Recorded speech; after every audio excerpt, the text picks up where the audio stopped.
Je suis Claire Bennett. J'ai 34 ans. Et la nuit où ma famille a décidé qui comptait le plus, ma mère n'a pas élevé la voix. Elle n'a pas pleuré. Elle n'a même pas eu l'air honteuse. Elle a juste croisé les mains sur la table. M'a regardé droit dans les yeux et a dit, mon frère le méritait. Puis elle a regardé tout ce que j'avais passé la majeure partie de ma vie d'adulte à aider à construire, être placé dans ses mains comme si cela lui avait toujours été destiné. La maison, l'argent, l'entreprise, tout. Je me souviens du bruit des couverts contre les assiettes, du ronronnement du climatiseur, de la façon dont personne ne s'est pressé pour arrêter ce qui se passait. Parce que pour eux, ce n'était pas de la cruauté. C'était l'ordre. C'était la tradition. C'était la façon dont les choses étaient censées se terminer. J'avais travaillé les week-ends, les jours fériés, les réinitialisations d'inventaire, les réunions avec les fournisseurs et les appels de crise qui arrivaient après minuit. J'avais corrigé des erreurs dont personne d'autre ne connaissait même l'existence. J'avais fait tourner l'entreprise tranquillement pendant des années, tandis que l'enfant prodige recevait des applaudissements pour être arrivé en retard et avoir souri aux bonnes personnes. Et pourtant, le moment venu, c'est moi qui ai été traité comme une invitée dans une vie que j'avais contribué à maintenir. Ce qui m'a le plus choqué, ce n'est pas qu'il lui ait tout donné. C'est ce qui est arrivé ensuite. Ma mère m'a regardé avec cette expression calme et définitive et m'a clairement fait comprendre qu'il n'y avait plus de place pour moi là-bas. Je n'ai rien dit. Je me suis levé, suis sorti. Et les ai laissés assis dans cette salle à manger parfaite avec leur décision. Parfaite. Un mois plus tard, mon téléphone s'est illuminé avec un message de la même femme qui m'avait regardé partir. Le prêt est dû. S'il te plaît, aide ton frère. Avant que je ne vous dise ce que j'ai répondu par SMS et comment cet empire familial a commencé à se fissurer de l'intérieur, dites-moi quelle heure il est chez vous et d'où vous regardez. J'aimerais vraiment savoir jusqu'où cette histoire va ce soir. Ma mère s'appelle Linda Bennett. Et si vous aviez demandé à n'importe qui dans notre quartier quand j'étais enfant, on vous aurait dit qu'elle était élégante, généreuse et dévouée à sa famille. Elle organisait des déjeuners de charité, se souvenait de l'anniversaire de tout le monde et gardait notre maison comme si elle appartenait à un magazine. Mais à l'intérieur de notre maison, l'amour n'était jamais distribué également. Il était mesuré, classé, attribué. Mon père, Harold Bennett, a fait de Bennett Living and Design l'une des entreprises d'aménagement intérieur les plus respectées de la banlieue de Minneapolis. Mon grand-père a commencé avec une petite salle d'exposition à la fin des années 60, vendant des armoires, des luminaires et des vanités sur mesure aux propriétaires locaux. Mon père l'a transformé en 6 sites à travers le Minnesota, plus une division commerciale rentable qui fournissait des unités modèles pour les promoteurs d'appartements et les hôtels-boutiques. Au moment où j'ai eu l'âge de comprendre ce que signifiait l'entreprise, j'ai aussi compris autre chose. Mon jeune frère, Mason, n'était pas seulement l'enfant préféré. Il était l'avenir, du moins dans l'esprit de ma mère. Elle ne l'a jamais dit en un long discours. Elle l'a dit de 100 petites manières. Quand Mason avait 8 ans. Et a renversé une lampe de présentation dans l'une des salles d'exposition en courant avec un jus de fruits, ma mère a ri et a dit, les garçons sont pleins d'énergie. Quand j'avais 10 ans et que j'ai accidentellement mal étiqueté un tiroir d'échantillons d'armoire en aidant après l'école, elle m'a dit que je devais être plus prudente parce que les gens me jugeraient plus durement. Quand Mason oubliait ses devoirs, il était fatigué.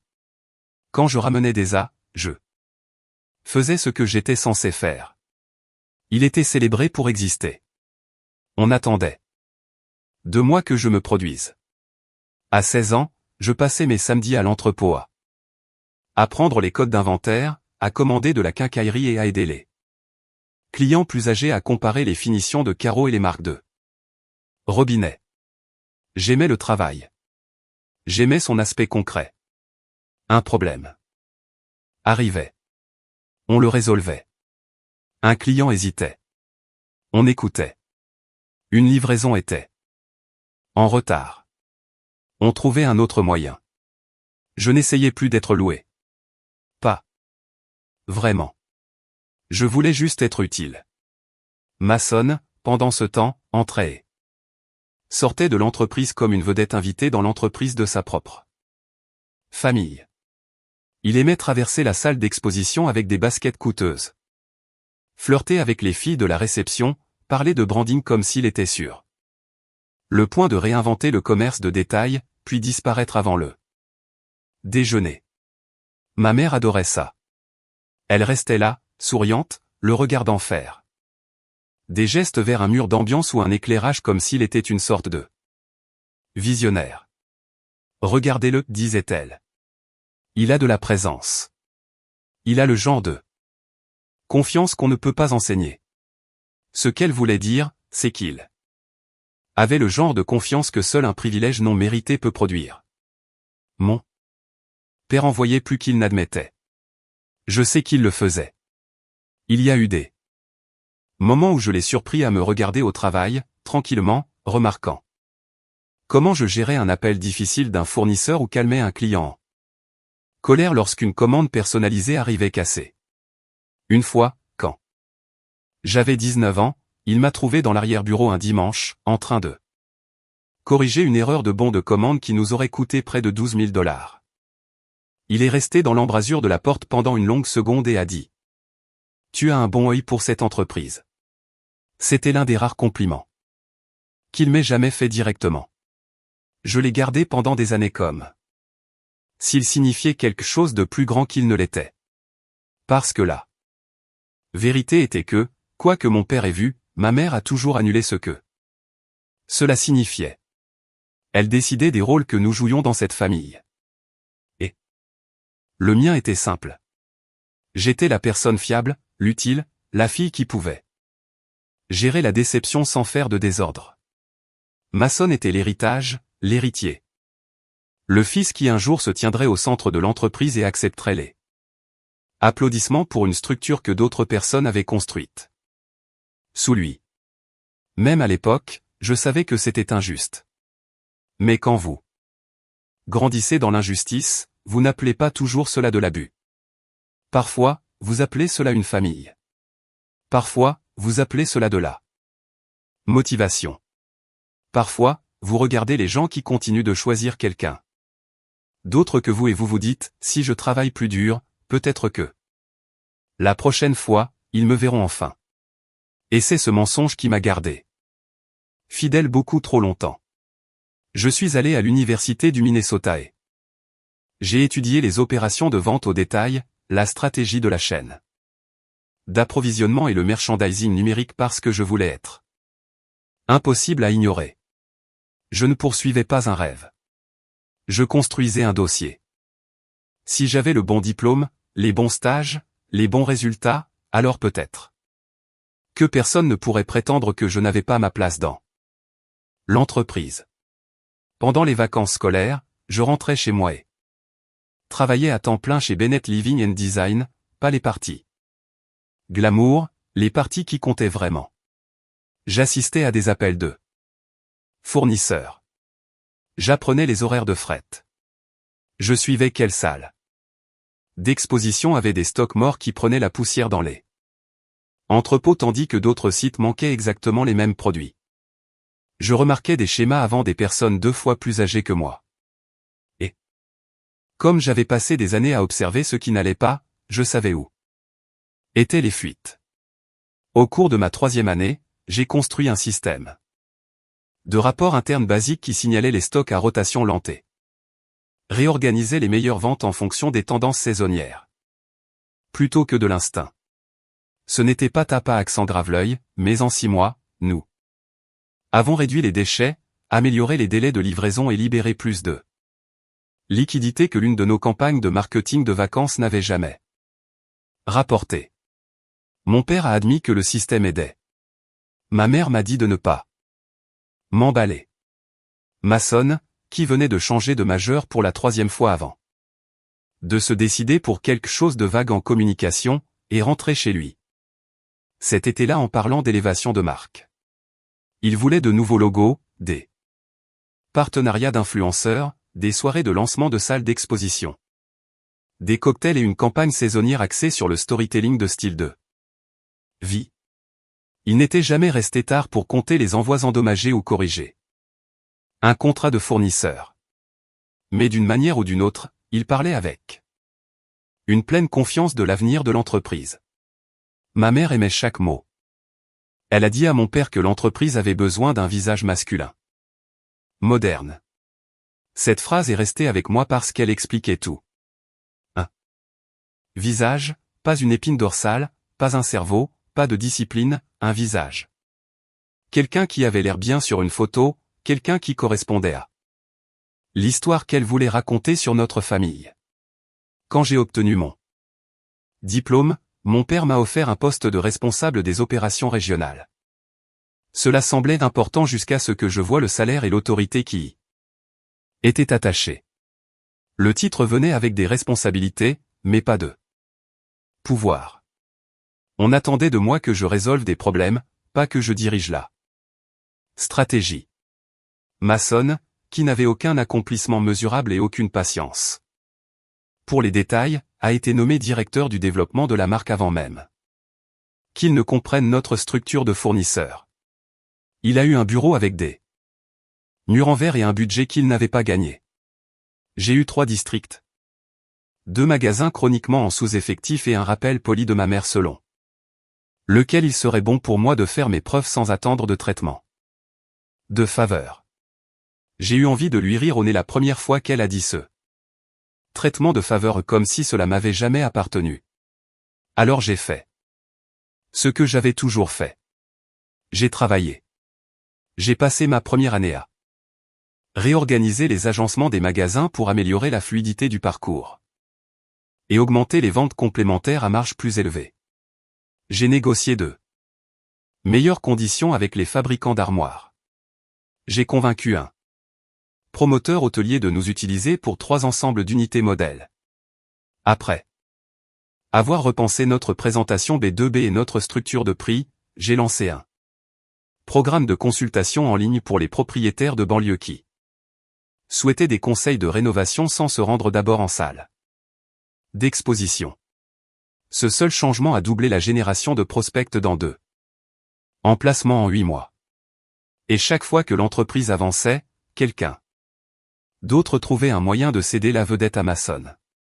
Il animait des événements. Il se tenait devant les caméras. Il publiait des clips soignés en ligne sur l'avenir du commerce de détail de design. Il parlait comme si le succès était une ambiance. Pendant ce temps, lorsqu'une de ses campagnes de branding trop chère attirait beaucoup d'attention sur les médias sociaux, mais presque aucun acheteur sérieux, c'est moi qui étais chargé de nettoyer les chiffres et d'expliquer pourquoi les prévisions de revenus avaient échoué. L'excuse de ma mère ne changeait jamais. Maçonne a besoin d'espace pour grandir. Il a besoin de confiance. Il a besoin de confiance. De quoi avais-je besoin? Apparemment moins. Moins de louanges, moins d'argent, moins d'espace, moins de reconnaissance, plus de responsabilité, plus de patience, plus de sacrifice. Cela aurait pu me briser si je n'avais pas commencé à remarquer quelque chose d'important. Les employés plus âgés me respectaient. Le responsable de l'entrepôt m'appelait quand une expédition semblait anormale parce qu'il faisait confiance à mon jugement. Les directeurs de magasins me soumettaient les problèmes avant d'aller au siège social parce qu'ils savaient que je les résoudrais. Les fournisseurs répondaient à mes emails en premier. Les clients se souvenaient de mon nom. Je n'imaginais pas ma valeur. Je la vivais chaque jour. Et pourtant, au sein de ma propre famille, la valeur ne comptait que si elle correspondait à la forme qu'ils étaient prêts à bénir. Je me suis dit que je pouvais survivre à cela. Je me suis dit que les résultats finiraient par l'emporter. Je me suis dit que la justice prenait du temps. Avec le recul. C'était la partie la plus cruelle. Je n'attendais pas le succès. Je l'avais. Déjà. J'attendais que les gens qui bénéficiaient de ma loyauté l'admettent. Enfin. Et les gens comme ça le font rarement. Pas avant que me perdre ne devienne coûteux. Le dîner a eu lieu un jeudi début octobre. Et si j'avais su ce qui m'attendait, j'aurais fait demi-tour avant d'atteindre la maison.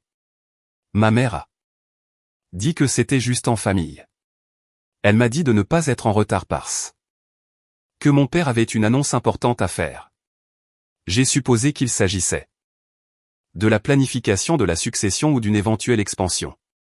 Nous avions discuté d'un nouveau partenariat commercial avec un promoteur d'appartements de luxe et je pensais que peut-être, enfin, après toutes ces années, mon père était prêt à officialiser la partie de l'entreprise que je gérais déjà en pratique. La maison était parfaite quand je suis arrivé.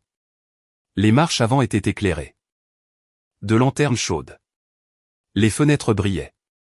Le genre de maison que les gens ralentissaient pour admirer à Noël.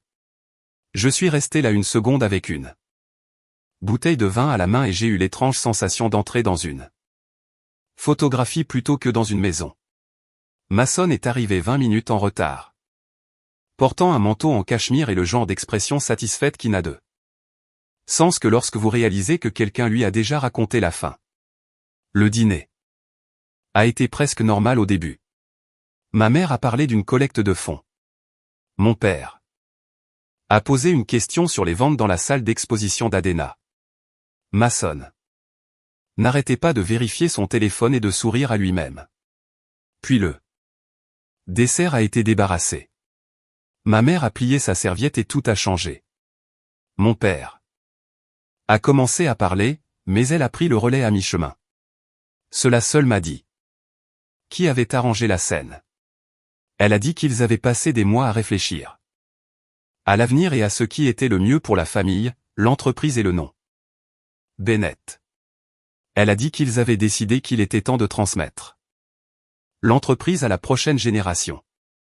Je me souviens de mon cœur qui battait plus fort, non pas parce que j'étais certaine, mais parce qu'une partie têtue d'eux moi voulait encore croire que je n'avais pas passé toutes ces années à ne rien gagner. Puis elle a regardé Mason comme les gens regardent quelqu'un qu'ils sont sur le point de couronner. Ton frère le mérite, a-t-elle dit. Il prendra le contrôle de l'entreprise à l'avenir.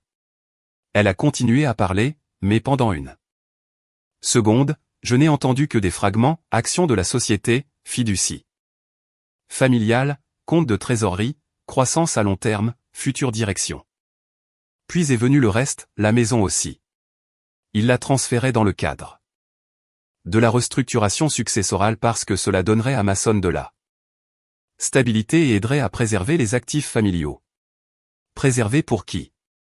Exactement n'était pas difficile à comprendre. J'ai posé la seule question qui comptait, et moi. Pas en colère, pas fort, juste clair. Ma mère a croisé mon regard et m'a fait la même expression qu'elle utilisait pour dire à un serveur qu'elle avait commandé un vin différent. Tu iras bien, Claire. Tu as toujours été indépendante. Ton frère a besoin d'une base plus solide. J'ai regardé mon père alors. Il n'a pas soutenu mon regard.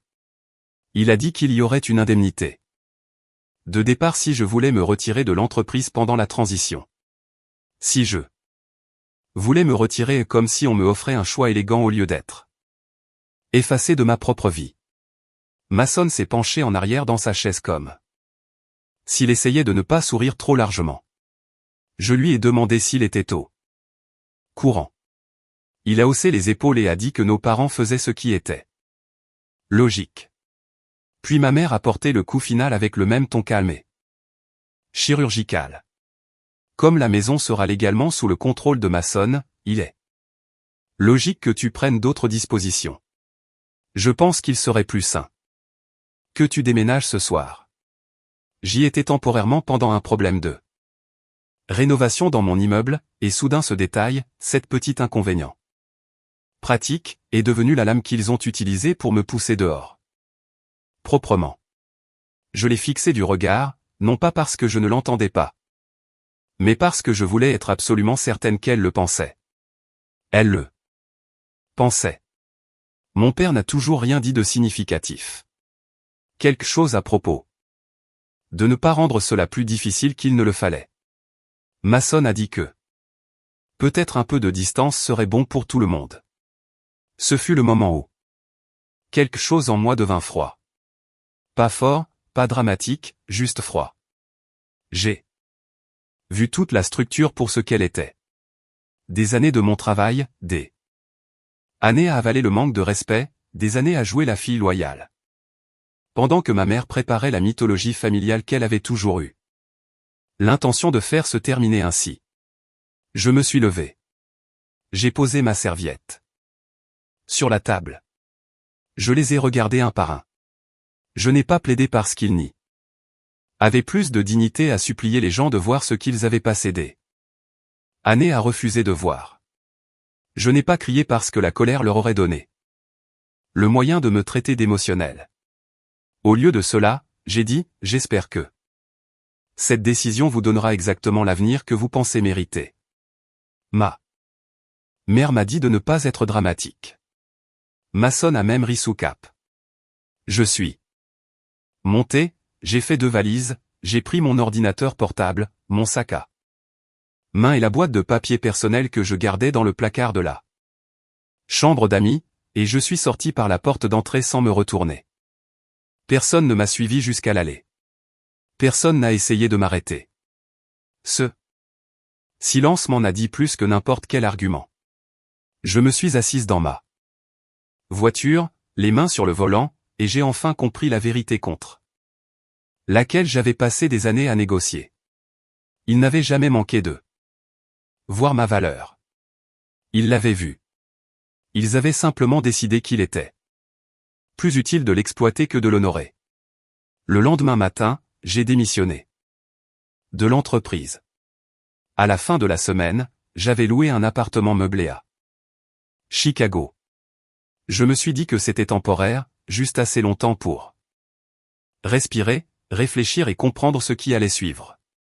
Mais quelque part entre le moment où j'ai quitté cette salle à manger et le moment où j'ai traversé les frontières de l'État, une autre pensée a pris racine. Peut-être qu'être expulsé n'était pas la fin de ma place dans cette famille. Peut-être que c'était la chose la plus honnête qu'il m'ait jamais faite. Chicago n'était pas l'endroit où j'avais prévu de reconstruire ma vie. C'était simplement la première ville qui me semblait assez éloignée pour briser le sort. Je l'ai choisie parce qu'elle était grande, rapide, assez chère pour m'effrayer un peu, et pleine d'entreprises de design indépendantes qui avaient besoin exactement du genre d'aide opérationnelle que la plupart des propriétaires ne réalisaient jamais. Qu'il leur manquait avant que les choses ne commencent à mal tourner. Mon premier appartement donnait sur une allée et un mur de briques. Le radiateur sifflait toute la nuit. La cuisine était à peine plus large que mes épaules. Mais c'était la mienne. Et pour la première fois depuis des années, chaque décision tranquille dans ma vie n'appartenait qu'à moi. Les 2 premières semaines ont été difficiles. J'aimerais vous dire que je suis arrivé dans une nouvelle ville pleine de détermination féroce et de clarté immédiate. Mais ce n'est pas comme ça que ça s'est passé. J'ai mal dormi. J'ai rejoué ce dîner en boucle. J'ai continué à entendre ma mère dire, ton frère le mérite, de cette voix douce et civilisée qui faisait passer la cruauté pour de l'administration. J'ai écrit des messages de colère à tous les 3 et les ai tous supprimés. J'ai imaginé y retourner juste assez longtemps pour dire tout ce que j'aurais dû dire à table. Puis un matin, j'ai regardé mon compte bancaire, mon CV et mon propre visage dans le miroir, et j'ai compris que j'avais 2 options. Je pouvais devenir un témoin à plein temps de ma propre humiliation, ou je pouvais me mettre au travail. Alors, je me suis mis au travail.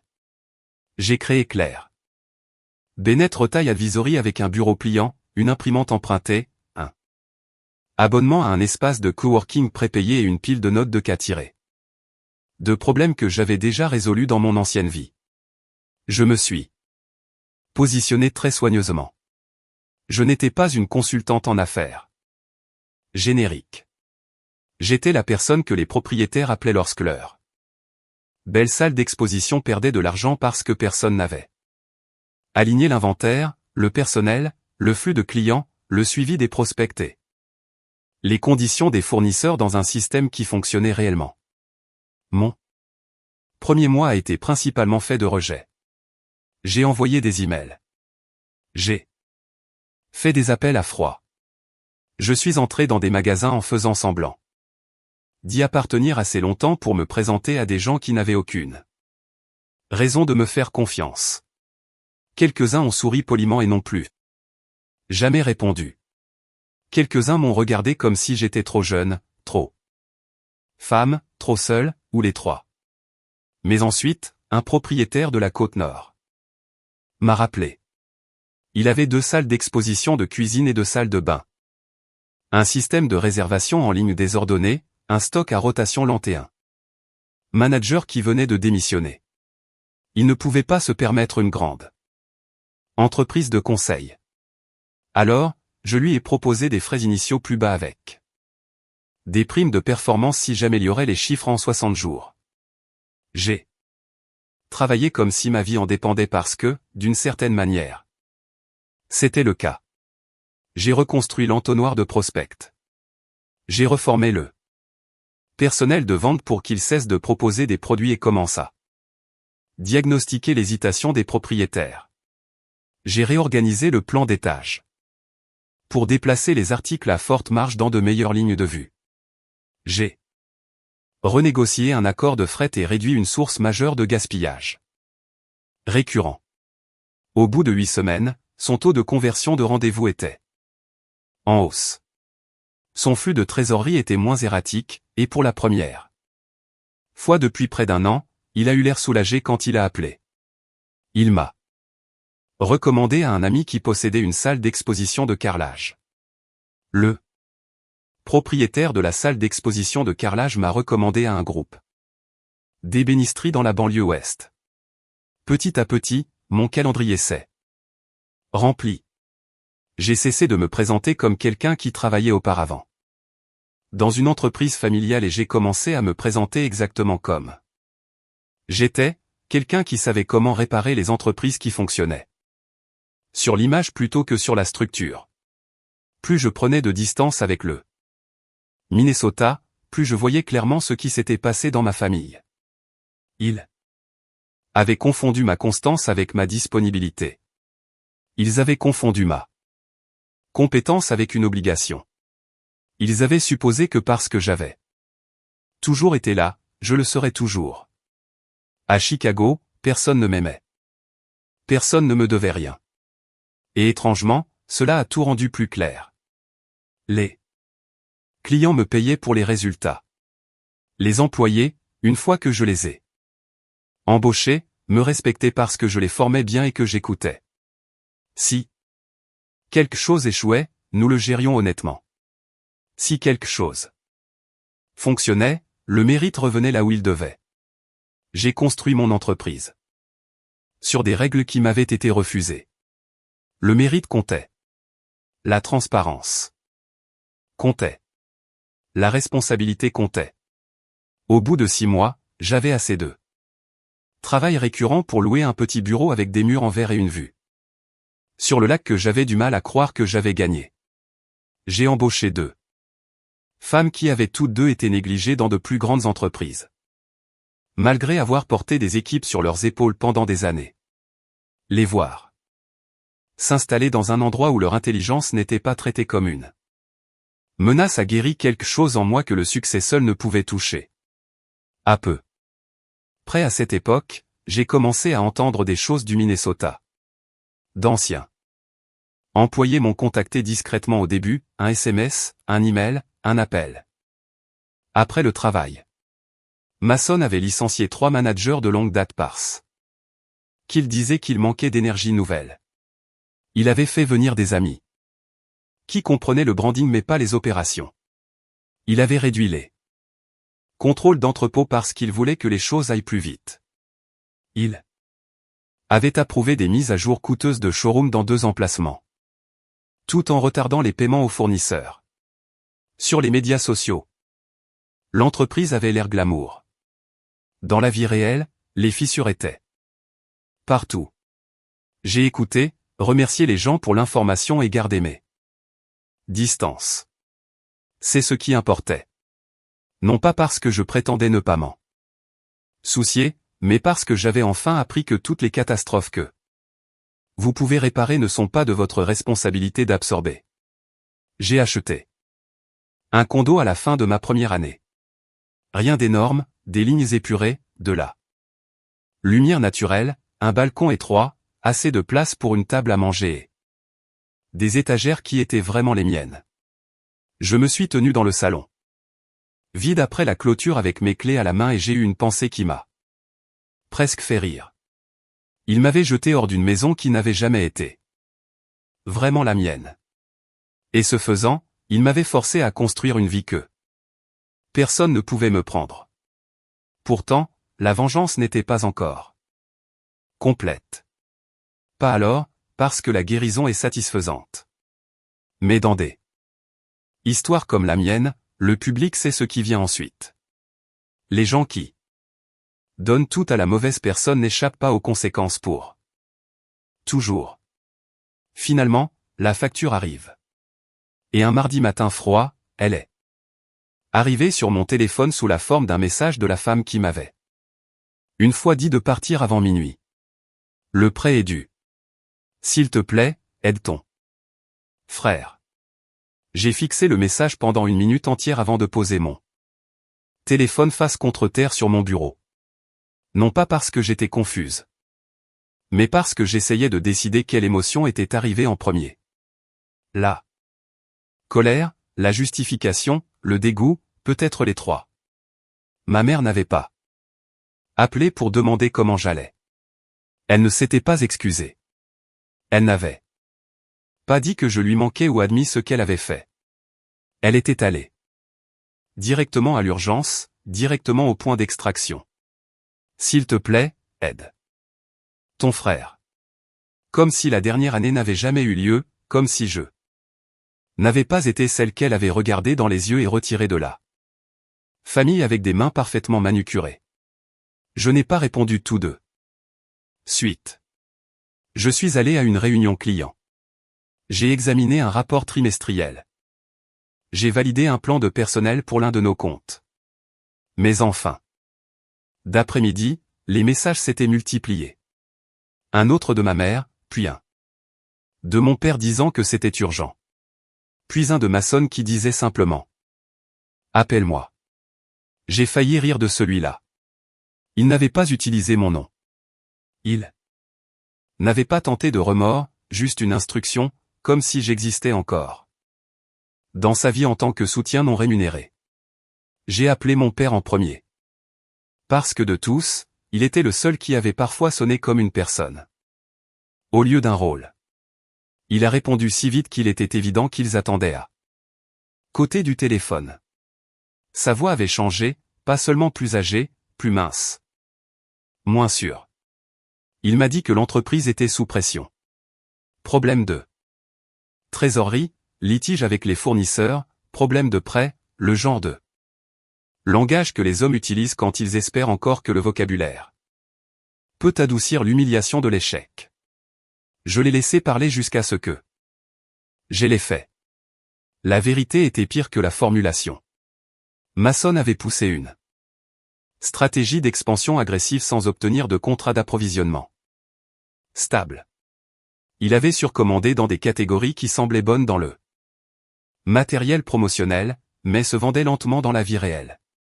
Il avait épuisé les liquidités dans le rebranding, les événements et les rénovations, tout en retardant les paiements aux fournisseurs principaux.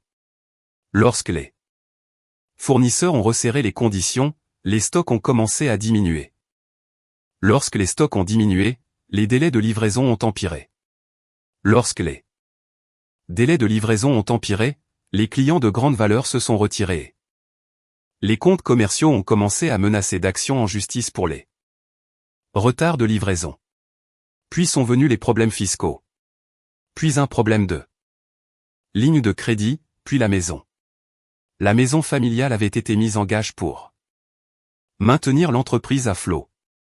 Le paiement de l'hypothèque était en retard. Ma mère a pris le téléphone ensuite et a pleuré presque immédiatement. Mais même. Alors, je pouvais entendre l'ancien schéma sous les larmes. Elle ne me demandait pas de revenir parce qu'elle me voyait enfin. Elle demandait parce que l'enfant choisi avait échoué et que l'utile était toujours vivante. J'ai demandé où était Mason. Mon père a hésité. Cela m'a suffi. En Floride, a-t-il finalement dit.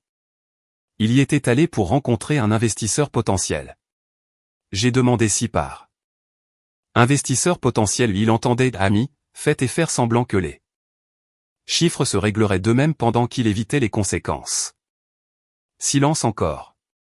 C'était presque insultant à quel point il restait prévisible. Je leur ai dit que je n'enverrais pas d'argent. Ma mère a halté comme si je l'avais giflé. Mon père a essayé un autre angle. Les employés souffraient. Des familles dépendaient de l'entreprise. Cette partie m'a touché parce que c'était vrai et il savait que ça le ferait. Des innocents paient toujours quand des hommes incompétents sont protégés trop longtemps.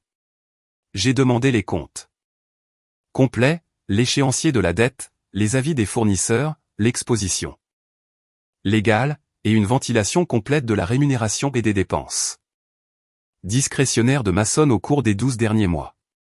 Mon père a envoyé ce qu'il pouvait le lendemain matin.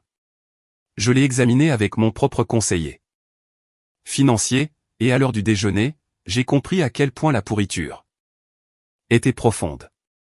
Ce n'était pas un mauvais trimestre.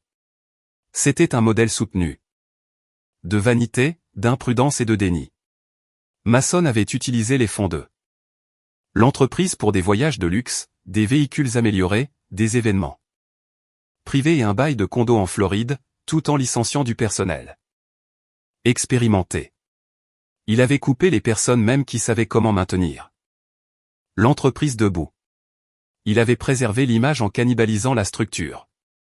Quand ma mère a rappelé pour demander ce que j'allais faire, j'ai enfin répondu. Avec la seule clarté qu'elle avait jamais respectée, votre enfant, votre responsabilité. Elle a commencé à pleurer plus fort. Elle a dit que j'étais froide. Elle a dit, la famille n'abandonne pas la famille. C'est là que je lui ai demandé si elle se souvenait du dîner. Je lui ai demandé si elle se souvenait de m'avoir dit de partir. Je lui ai demandé si la famille ne s'appliquait que lorsque le fils gagnait et que la fille était nécessaire pour absorber les dommages. Elle n'a pas eu de vraie réponse, seulement plus de larmes. Puis vint la tournée d'excuses de Mason. Au début, c'était superficiel. Il a dit que les choses avaient dégénéré. Il a dit que le marché avait changé. Il a dit que les gens autour de lui avaient fait des erreurs. Pas une seule fois. Dans ses premiers messages il n'a dit que j'avais raison. Pas une seule fois il n'a dit qu'il avait détruit ce que d'autres avaient construit. Comme je ne répondais pas, il est passé à la première vraie fissure dans son arrogance. Il m'a appelé. J'ai laissé sonner. Il a de nouveau envoyé un SMS et a dit qu'il avait besoin d'aide avant que la banque ne gèle tout.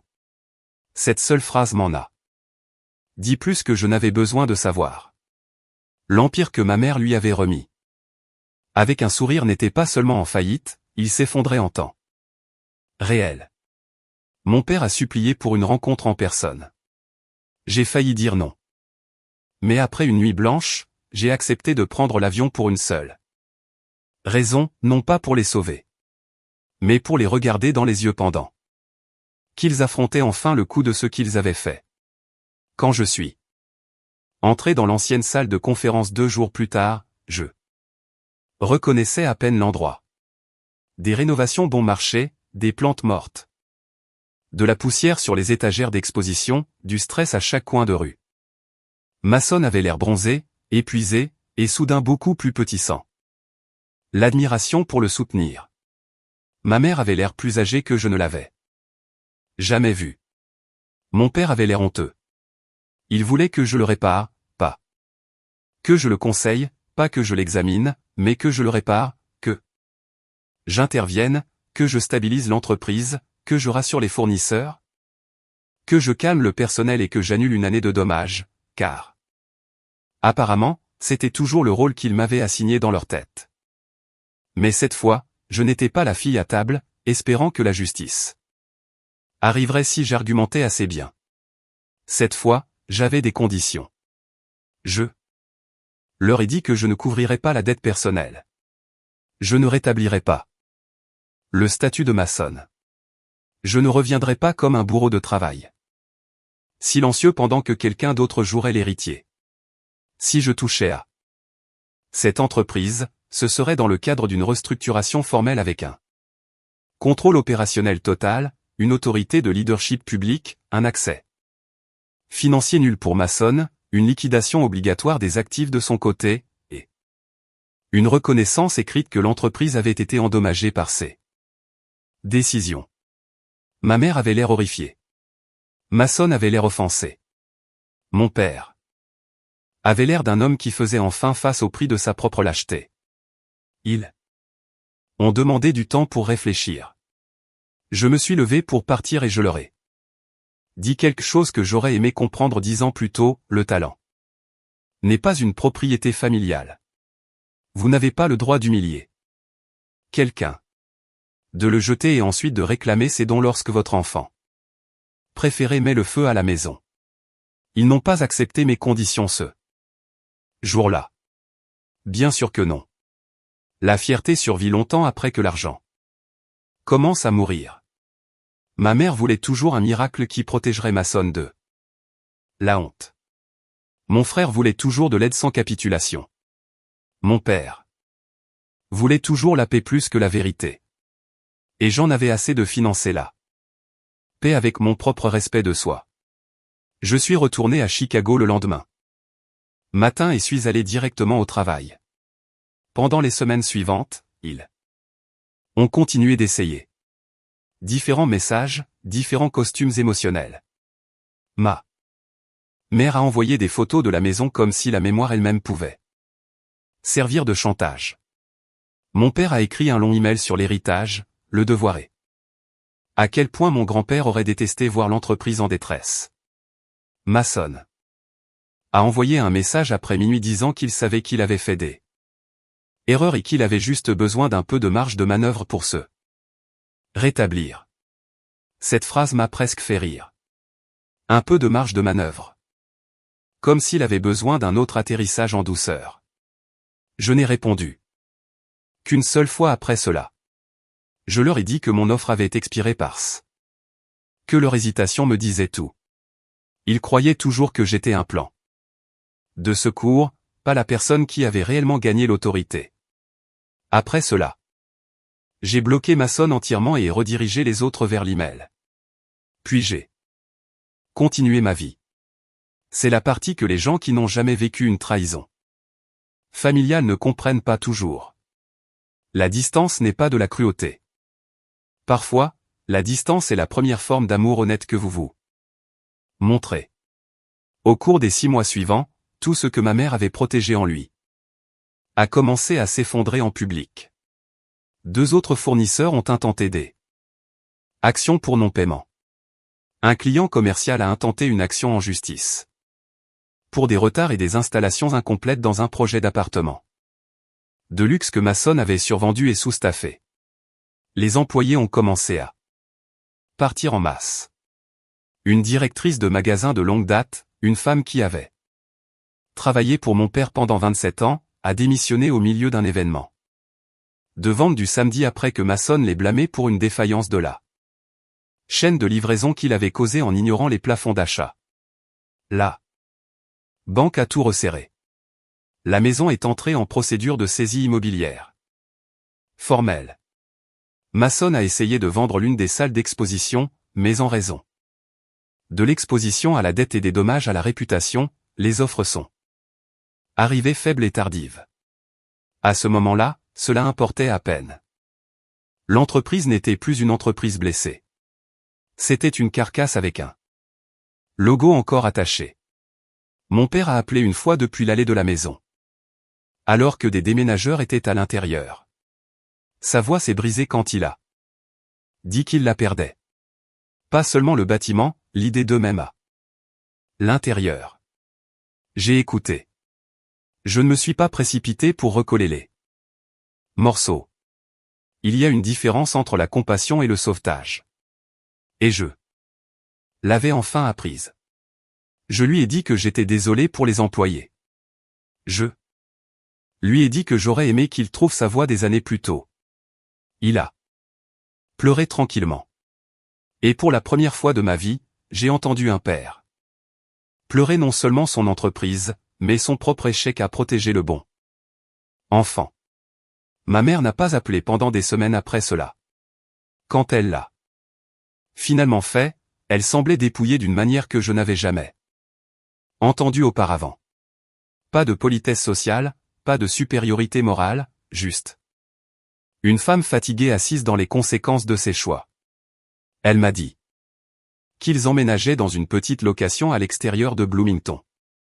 Elle m'a dit que Mason avait vendu la voiture, la montre et la plupart des meubles du condo de Floride.